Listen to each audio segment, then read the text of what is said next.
Cəbrail mələk kimdir? Cibril və ya Cəbrail 4 müqərrəb mələklərdən biridir. Vəhiy daşıyıcısıdır. Bu mələyin adı Quranda gəlib. Rəvayətlərdə isə barəsində daha çox danışılıb. İslam mənbələrində vəhiy daşıyıcılığından əlavə Peyğəmbərə kömək, kafirləri əzaba düçar etmək, möminlərə təsəlli vermək kimi işlər də Cəbrailə nisbət verilib. Məryəm xanıma İsa Peyğəmbərin müjdəsini çatdıran Ruhul Əminin Cəbrail olduğu deyilib. Amma Qədr surəsindəki ruh barədə fikir ayrılığı var. Bəzi alimlər deyib ki, o Cəbraildən ayrı bir varlıqdır. Bəzi firqələr Əhl-i-Beyt davamçılarını ittiham edib ki, güya şiyələr belə düşünür ki, Cəbrail vəhyi Həzrət Əliyə gətirməli idi. Gedib Həzrət Peyğəmbərə çatdırıb. Bu səbəbdən namazdan sonra əllərini 3 dəfə göyə qaldırıb Xanəl Əmin deyirlər.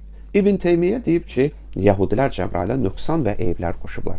Onu mələklər arasında öz düşmənləri hesab ediblər. Necə ki, şiyələr də deyirlər, Cəbrail səhvən Məhəmmədə sallallahu aleyhi və alihi və səlləm vəhiy nazil edib.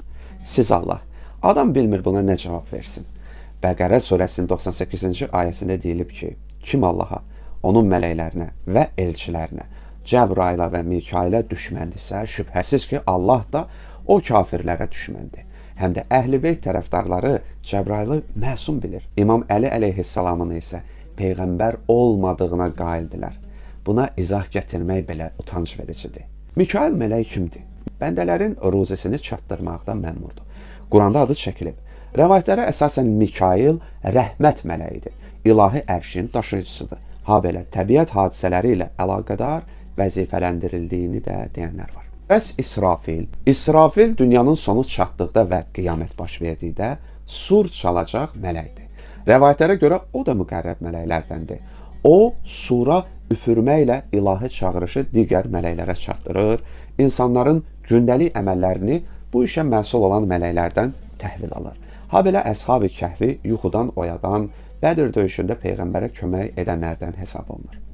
Quranda onun adı çəkilməyib, amma Quranda surun üfürülməsi barəsində ayələr var. Rəvayətlərə görə İsrafilin mələklərdən ibarət qoşunu var. Qiyamət yaxınlaşdıqda İsrafil sura üfürəcək, bütün varlıqlar öləcək, dünya sona çatacaq. Sonra ikinci dəfə üfürəcək, bütün varlıqlar diriləcək və qiyamət qopacaq. Bəs Əzrail kimdir? Əzrailin adı Quranda yoxdur. Ondan ölüm mələyi kimi söz açılıb. Vəzifəsi diri varlıqların canlarını almaqdır. Qeyd edilib ki, o, peyğəmbərlərin və ilahi övliyaların canlarını şəxsən alır. Lakin onun nümayəndələri və köməkçiləri də var ki, digər varlıqların canlarını onlar alır. Həmçinin qeyd olunub ki, Əzrail qiyamətdə hamının ruhunu aldıqdan sonra onun da canını Allah öz alacaq. Mən